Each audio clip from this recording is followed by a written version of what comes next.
একদিকে উত্তাল পরিস্থিতি বাংলাদেশে। এই অবস্থায় ভারতের জাল আধার কার্ড এবং জাল প্যান কার্ড নিয়ে ভারতে প্রবেশ করতে গিয়ে চ্যাংরাবান্ধা ইমিগ্রেশন চেকপোস্টে বিএসএফের হাতে ধরা পড়ল বাংলাদেশের এক দম্পতি। মঙ্গলবার তারা ভারতে প্রবেশ করার সময় ইমিগ্রেশন চেকপোস্টে তাদের লাগেজ চেক করাতে গিয়ে তাদের কাছ থেকে উদ্ধার হয় একটি ভারতীয় আধার কার্ড এবং একটি ভারতীয় প্যান কার্ড।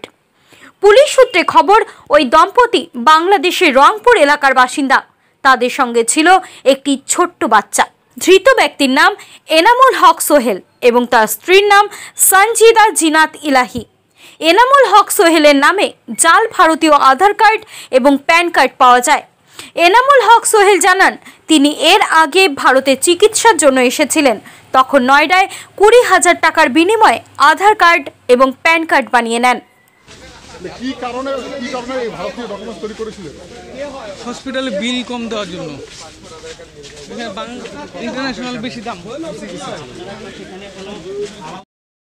ট্রিটমেন্টের বিল কম দেওয়ার জন্য। সেটা আমার কাছে পাওয়া গেছে আজকে। এটা 2020-এ করছিলাম, তারপরে কোথাও ইউজ করি নাই। এটা উত্তরপ্রদেশে নয়ডা হসপিটালের একটা ব্রোকারের কাছে। কত টাকা নিয়েছিল? 20,000 টাকা নিয়েছিল। প্লিজ আর কেন জিজ্ঞেস করতেছেন? প্লিজ একটু সাইড দেন। আপনার নাম কি দাদা? আপনার নাম কি?